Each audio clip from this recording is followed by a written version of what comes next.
పెట్టు పెట్టు పెట్టు ఎర్ర లైట్ పడ్డది మరి. హలో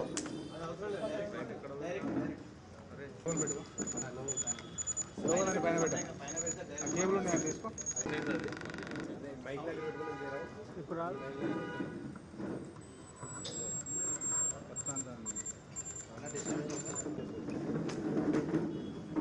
హలో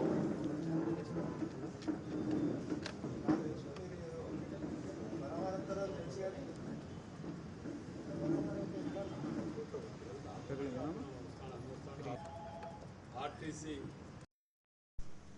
విషయంలో అండి, ఈ జరిగిన ఈ వారం రోజుల్లో ఎపిసోడ్లో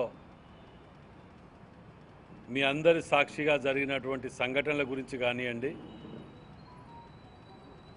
చేసినటువంటి శవ రాజకీయాలు, వాటి మీద రాజకీయ పార్టీలు బొంగుపేలాలు ఏర్క తినే విధంగా వ్యవహరించినటువంటి తీరు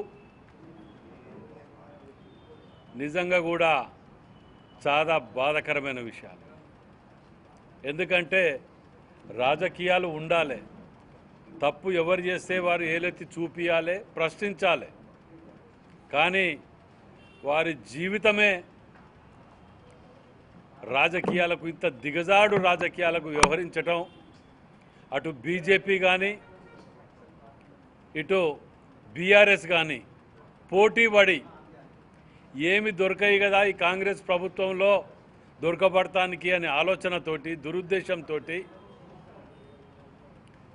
ఆర్టీసీ స్ట్రైక్లో స్వర్గీయ గౌడ్ గారికి, శంకర్ గౌడ్ గారికి, వారి కుటుంబానికి నిజంగా కూడా మా యొక్క ప్రగాఢ సానుభూతి తెలియపరుస్తూ, రాబోయే రోజులలో ప్రభుత్వం వారి కుటుంబానికి అండగా ఉంటున్నదని చెప్పి ముఖ్యమంత్రి గారు కానీ మంత్రివర్యులు కానీ చెప్పడం కూడా జరిగింది. ఆ సంఘటన నిజంగా కూడా చాలా దురదృష్టకరం. కానీ ఈ యొక్క పార్టీలు వీటిని ఎన్ని పదాలతోటి విమర్శించినా తక్కువే, నోరు ఖరాబ్ తప్ప వీటిని ఆ స్థాయిలో విమర్శించడానికి నిజంగా కూడా నా మనసు ఒప్పట్లే. ఎందుకంటే కేంద్ర మంత్రి అయి ఉండి బీజేపీ బండి సంజయ్ గారు వచ్చినావు, సానుభూతి తెలిపినావు, చాలా సంతోషం. రావాలి కూడా, సమస్య మీద కొట్లాడాలి కూడా. శవముని కూడా తీసుకువెళ్ళి పట్టుకొని రోడ్ల మీద ఉరికే విధంగా వ్యవహరించిన తీరు ఒక కేంద్ర మంత్రివై నువ్వు వ్యవహరించిన తీరు నవ్వుకుంటున్నారు ప్రజలే కానీ, నియోజకవర్గ ప్రజలే కానీ, అక్కడున్న కుటుంబ సభ్యులే కానీ. నువ్వు వ్యవహరించిన తీరు, పోనీ నువ్వు అంత దూరంకి వెళ్ళి వచ్చినావు, ఇది చేసినావు, అది చేసినావు అని చెప్పినావు తప్ప ఒక్క రూపాయి ఇచ్చిపోయినావా? ఒక్క రూపాయి కేంద్రం నుంచి ఆర్టీసీకే కానీ గతంలోనే కానీ నేటి వరకు ఇచ్చినవా? అంత అట్టాసం చేసుకొని వచ్చి శివరాజకీయాలు చేయటానికి, ఏదో దాని మీద పేలాలు ఎరక తినడానికి, ఏదో సింపతి పొందటానికని వచ్చి నువ్వు చేసిన హంగామా అంతా ఇంత కాదు. ఒక్క రూపాయి ఇవ్వకుండా, సిగ్గుసరం లేకుండా ఇంకా ప్రభుత్వ హత్య అని మాట్లాడుతున్నవే. 10 ఏళ్ళు కలిసి సంసారం చేసినప్పుడు మీరు 30 మందిని చంపినప్పుడు ఆ రోజులలో ఒప్పుకోకుండా, మాదైనా సమ్మె ప్రారంభించినాక గంటలో పడ్డ 2 గంటలు జరిగిన ఇన్సిడెంట్ ఇది. సకల జన సమ్మె అప్పుడు అన్ని రోజులు ఆర్టీసీ బస్సులు బంద్ చేసి ఆడ వీళ్ళందరితో మేము కూర్చున్నాయే కదా. ఒక్కరోజు వాళ్ళకి జీతం దానికి ఇచ్చిండ్రా? సకల జన సమ్మెకు అన్ని డిపార్ట్మెంట్కి ఇచ్చిండ్రా, ఆర్టీసీకి ఇచ్చిండ్రా? విలీనం చేస్తాన్నారు, చేసిండ్రా? వాళ్ళ సమస్యలు ఏది పరిష్కారం చేసాను మీరు?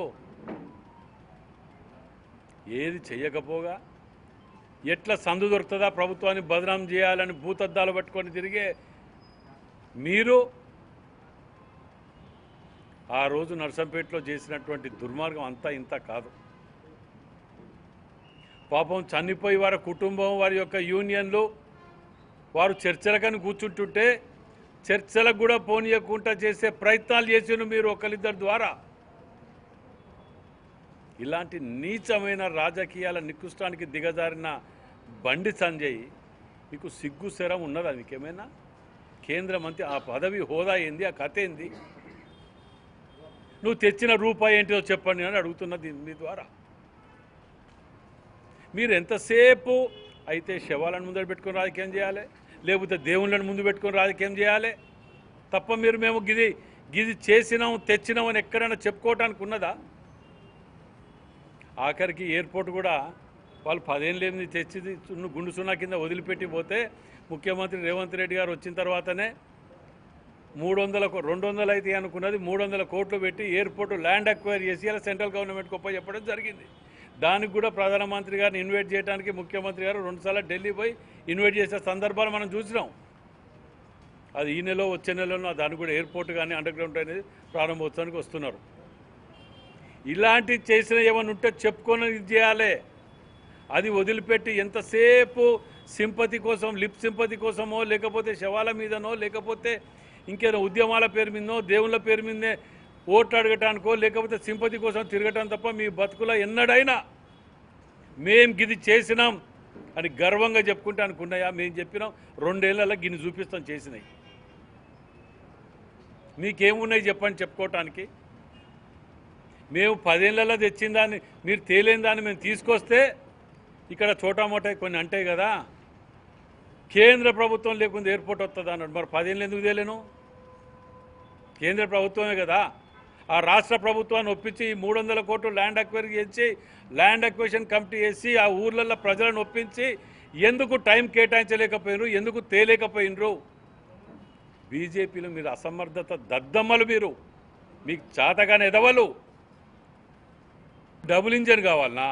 ఉన్న సింగిల్ ఇంజనే పోతుంది బిడ్డ మీది. అది వదిలిపెట్టి ఇక్కడికి వచ్చి ప్రజలను రెచ్చగొట్టడం.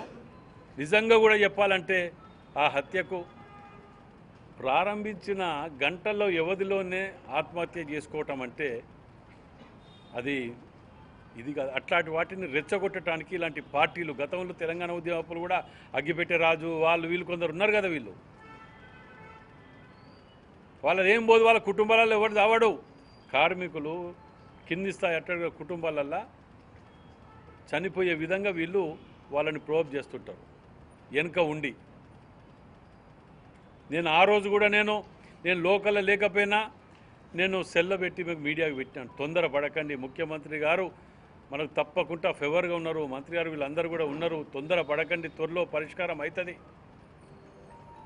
అని కూడా నేను లేకపోయినా అక్కడ వీడియో తీస్తే పంపించడం జరిగింది. ఇక బీఆర్ఎస్ వాళ్ళకి వద్దాం, ఇక బీజేపీది అంటారా, అది వచ్చేది లేదు సచ్చేది లేదు, వాళ్ళు లొల్లి తప్ప ఏముండదు అందులో. కానీ ఇక బీఆర్ఎస్ వాళ్ళు వీళ్ళకైతే నిజంగా కూడా సిగ్గు శరం లజ్జ అన్ని వదిలిపెట్టేసి దుకాణాలు బంద్ అవుతానే కదా, కాబట్టి ఇక అన్ని వదిలిపెట్టుకున్నారు. ఆఖరి స్టేజ్కి దిగజారిపోయిన వాళ్ళు. వీళ్ళు ఆర్టీసీ సమ్మె గురించి మాట్లాడితే ఉంచుతారు పబ్లిక్. మీ 10 ఏళ్ల ప్రభుత్వంలో ఏం చేసిర్రు నాయన? మీరు ఉన్న ఆస్తులని తాకట్టు పెట్టి అమ్ముతిరి, లీజ్కి తిరిగి కథం చేతిరి జిల్లాని. కరీంనగర్ అట్టే చేతిరి, వరంగల్ అట్టే చేతిరి. ఏదైనా మిగిలిచ్చిర్రా? సకల జనులప్పుడు వాళ్ళ జీతాలు ఇవ్వకపోతుంది. ఏది ఆర్టీసీని ప్రైవేట్ పరం చేయడానికి ఎన్నో విధాలు చేస్తుంది. టైర్ రిటైలింగ్ ఫ్యాక్టరీ కథం చేస్తుంది. బస్ డిపో దగ్గర ఉన్న డిపోని కథం చేస్తుంది. మీరు ఏ జాగాలు మిగిలిచ్చారు? మీరు ఆర్టీసీ గురించి మాట్లాడుతుంటే మాకైతే నిజంగా అసహ్యం వేస్తాను చూస్తానికి. మేము నల్ల జెండాలు నల్ల బ్యాచ్లు పట్టుకొని పోయి కూర్చున్నాం ఆ రోజులల్లా. ఇవాళ మేము 2.5 ఏళ్ళల్లా ఇవాళ ముఖ్యమంత్రి గారికి నిజంగా కూడా వారికి ప్రత్యేకంగా ధన్యవాదాలు తెలియజేస్తున్నాం. వరంగల్ జిల్లా పక్షాన నేను ఆర్టీసీ ఎంప్లాయీస్ దానికి కూడా గౌరవ అధ్యక్షుని కూడా ఉన్నా. చాలా బాధ అయ్యేది. 24 గంటలు స్ట్రైక్కే నాకు చాలా బాధ అనిపించింది. దాని మీద ఎవరు స్పందించకుండా నేను మొట్టమొదట నేను రికార్డ్ చేసి పంపించింది నేనే, లోకల్లో లేనందుకు. ఏది చేయకపోతే ఉన్నవి అమ్ముతిరి, మళ్ళీ ఇవాళ మొట్టమొదటి వీళ్ళే నల్ల బ్యాచులు పెట్టుకొని జెండాలు పెట్టుకొని ముఖాలు లేవు. కేటీఆర్ హరీష్ రావు వీళ్ళకి ముఖాలు లేవు. కింద ఈ చెంచాలను పట్టుకొని వాళ్ళు జెండాలు పట్టుకొని తిరుగుతారు, కోవత్తులు పెట్టుకొని తిరుగుతారు వీళ్ళు. ఇంకా ప్రైవేట్ ల్యాండ్లు కథం చేస్తారు, ఆర్టీసీ ల్యాండ్లు కథం చేస్తారు, ఏ డిపార్ట్మెంట్ వదిలిపెడతారు, అన్నీ చేస్తారు. మళ్ళీ అందరికంటే ముందు జెండాలు పట్టుకొని స్ట్రైక్లో మీరే ఉండబడుతుంది. మీ ద్వారా ప్రజలకు కూడా విజ్ఞప్తి చేస్తున్నా, ఈ దొంగల ముఠాలు కలిసి కలిసి నాటకాలు ఆడేటి, కలిసి 10 ఏళ్ళు సంసారం చేసినటువంటి పార్టీలు ఇవి. ఏదైనా సమస్యకు శాశ్వత పరిష్కారం చూపించాలంటే అది కేవలం కాంగ్రెస్ పార్టీ మాత్రమే.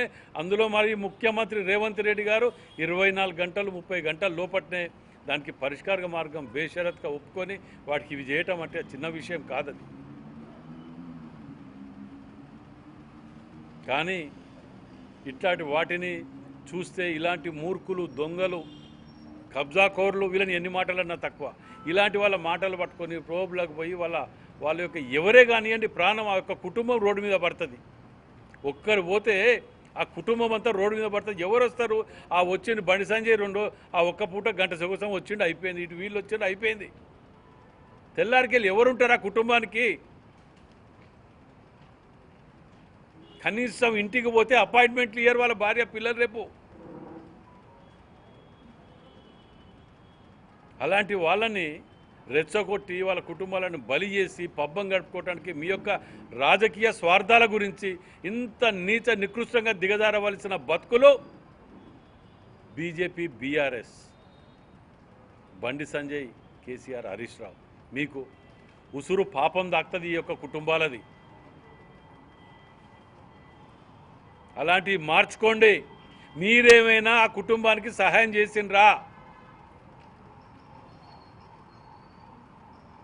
చెయ్యరు. ఆడికొచ్చి వాళ్ళ కుటుంబం ఎట్లున్నదో కూడా కనీసం అడగకుండా డెడ్ బాడీని పట్టుకొని రోడ్ల మీద గుంజుకొని పోతానికి మీ అయ్య జాగిరారా మీదేమన్నా? ఏమనుకున్నారు? ఇక్కడ పేరుకు సిద్ధాంతాలు అంటారు, పెద్ద పెద్ద మాటలు మాట్లాడుతుంటారు. ఆ మాటలను చూస్తే నిజమే, వీళ్ళు మాట్లాడేది చేసేది నిజమే అనుకుంటారు. ఆత్మగౌరవం అంటాడు. ఆత్మగౌరవం ఏంది? సిగ్గుశరం లేనివాడా? నీకు ఆత్మగౌరవం ఏందిరా?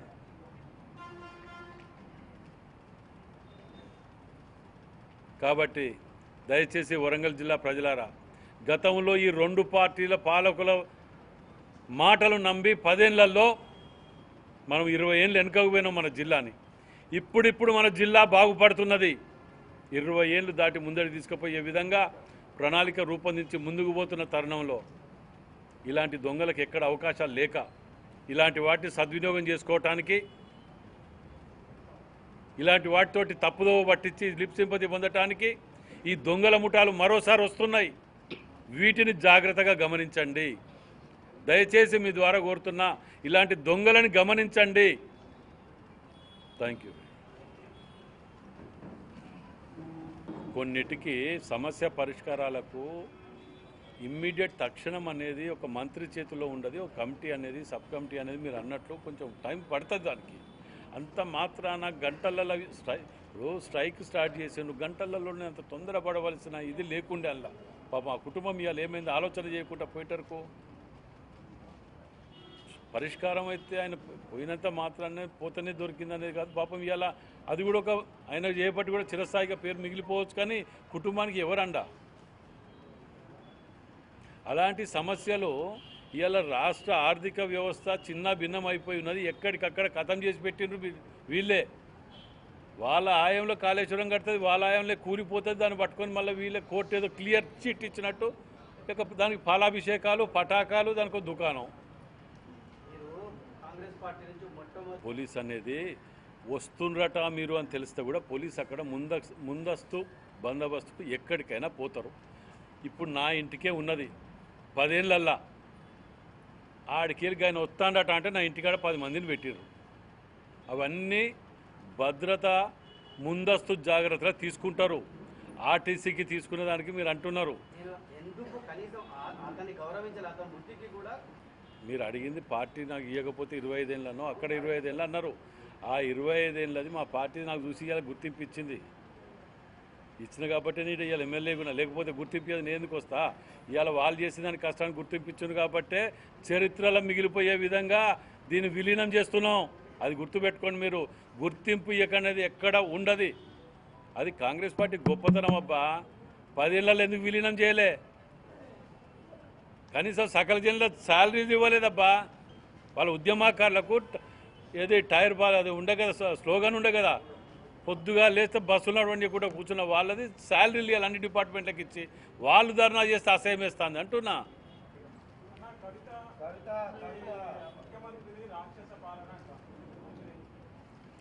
కవిత ఒక్కటే తక్కువైంది ఇలా మనకు. బతుకమ్మ నేర్పినట్టున్నది. బతుకమ్మ మీ ఇళ్ళలో ఆడలేదు? ఎవరి ఇళ్ళల్లో? మన ఇళ్ళల్లో బతుకమ్మ ఆడలేదా అన్న? ఎవరి ఇళ్ళల్లో? కొత్తగా నేర్పినట్టు. ఈ అమ్మ ఒకడు సీసాలల్లో పోతాడు, ఒకడు కార్లలో పోతాడు, ఒకడు అందులో పోతాడు, ఒకడు పాస్పోర్ట్లలో పోతాడు. వీడియో పార్టీ, వీడియో సిద్ధాంతం, వీడియో కథ కార్ఖానా. వీళ్ళు చెప్పినే మనం ఇచ్చాలి. చేసే పనులు స్ట్రైక్ చేసిన 24 గంటలల్లో ఇచ్చిన వీళ్ళకి మూర్ఖ ప్రభుత్వం పడిపోయిందని మాట్లాడుతుండే. ఇవాళ గుర్తొచ్చిందట ఆమెకు. విద్య, వైద్యం, అసలైన తెలంగాణ 10 ఏళ్ళు అనుభవించిన ఎంపీ, ఎమ్మెల్సీ అన్ని కథం చేసి ఇవాళ అసలైన తెలంగాణ ఆమెకు గుర్తొచ్చిందట. ఇవాళ 20 మందిని వేసుకొని పేమెంట్ బ్యాచ్లు వేసుకొని ఇట్లా ఇట్లా ఇట్లా అంటే అయిపోద్ది. అయింది అన్నీ వచ్చేస్తాయి. మాకు A to Z టీంలు ఉంటాయి. ఒక బి టీం కానీ ఉన్నావు నువ్వు. కాంగ్రెస్ పార్టీకి జెడ్ దాకా ఉంటాయి టీంలు. మాకెందుకు లేవన్నా బి టీం? నువ్వు ఇంకా బి టీం కన్నా ఉంటే ఎట్లా? మరి మమ్మల్నే బి టీం అంటే మమ్మల్నే తిడతానని మీరే అనబడుతుంది. సరే, రాజకీయంలో ప్రాక్టికల్గా ఒక్క నిమిషం అంటే ప్రాక్టికల్గా మనం ఆలోచించాలంటే మనం పోవాలన్న దేవుడు కాదు, కానీ ప్రాక్టికల్గా మనం మాట్లాడుకోవాలంటే ఇక్కడ దేనికి ఒక ఇదిగా మాట్లాడినట్టు కాకుండా మాట్లాడుకోవాలంటే నేను గర్వంగా ఫీల్ అవుతా కాంగ్రెస్ పార్టీలో ఉన్నందుకు. దేనికి అని అంటే ఒకటి చెప్తా. ఏ పథకం కానీ ఏది కానీ శాశ్వత పరిష్కారం అట్టడుగు స్థాయికి పోయే స్కీమ్లు ఏమైనా ఉన్నాయంటే, ప్రజలకు ఉపయోగపడే స్కీమ్సే కానీ ఏవే కానీ ఉన్నాయంటే అది ఒక కాంగ్రెస్ పార్టీ దాంట్లోనే మాత్రం చేసినట్టు. నేను గతంలో కూడా చెప్పిన, ఇన్ఫర్మేషన్ యాక్ట్ కానీ, మన ఏది దాన్ని ఏమంటారు, ఆరోగ్యశ్రీ కానీ, ఫీజు రియంబర్స్మెంట్ కానీ, మన పని ఆహార పథకం కానీ, బ్యాంకులు జాతీయత కానీ, ఇవన్నీ కూడా పెట్టిన ప్రతి పథకాన్ని మీరు చూడండి. నేను చెప్పడం గొప్ప కాదు. ఏది కానీ రాజకీయ పార్టీలకు అతీతంగా మనిషిగా పుట్టిన ప్రతి ఒక్కరికి, అర్హులైన ప్రతి ఒక్కరికి చెందే విధంగా ఉంటాయి తప్ప ఒక పార్టీకో ఒక వర్గానికో ఇంకో విధంగా ఎక్కడ ఉండయి. సరే 5-10% ఉంటున్నట్టు అవి కూడా నేను కాదు అని వెనకేసుకు రావడానికి. కానీ నేను శాశ్వతంగా ఇన్ని చూసిన ఇన్నేళ్ళల్లా రాజకీయాలకు అతీతంగా, కుల మతాలకు అతీతంగా వర్తించే పథకాలు ఏమైనా ఉన్నాయంటే, ఇలా సివిలియన్ 5 రూపాయలు కడితే ఇన్ఫర్మేషన్ యాక్ట్కి ఏదంటే అది వస్తుంది. ఎవరికి ఆలోచన వచ్చింది? సన్న బియ్యం ఎవరికి ఆలోచన వచ్చింది? అన్ని పార్టీలు పెడుతున్నాయి పథకాలు, పెడతలేవన్నీ అన్నీ పెడుతున్నాయి. కొన్ని వీళ్ళు ఎక్కువ శాతం వీళ్ళు వాళ్ళ వర్గాలకు ఉపయోగపడే విధంగా ఉంటాయి, ఓట్ బ్యాంక్ పాలిటిక్స్కు ఉపయోగపడే విధంగా ఉంటాయి. ఇవి శాశ్వతంగా ఉంటాయి. ఇవి ఎప్పటికీ మారే. ఇవి మళ్ళీ మిగతా పథకాలు తీసేస్తారు. ఇప్పుడు ఉన్నది దళిత బంధు ఒకటి తీసేస్తారు, ఒకసారి ఉంచుతారు, ఒకసారి పోతుంటాయి. ఇవి పోతాయా? ఇన్ఫర్మేషన్ యాక్ట్ కానీ ఇవన్నీ కూడా పోవి. ఇవి ఏ ప్రభుత్వం ఉన్నా ఇవి నడిచే స్కీమ్స్. ఇవి తీస్తే పబ్లిక్ కొడతారు కాబట్టి అవి ఎక్కడ కూడా పోవు. లాంగ్ టర్మ్ రిలేషన్లో అవి ఉంటాయి అని చెప్పి చెప్తాను. ఉమ్మడి జిల్లాల ఏ జిల్లాల పదవులు ఇచ్చిందో చెప్పండి. చైర్మన్లు ఇచ్చిన స్టేట్ చైర్మన్, డైరెక్టర్లు పడితే అంటున్నారు.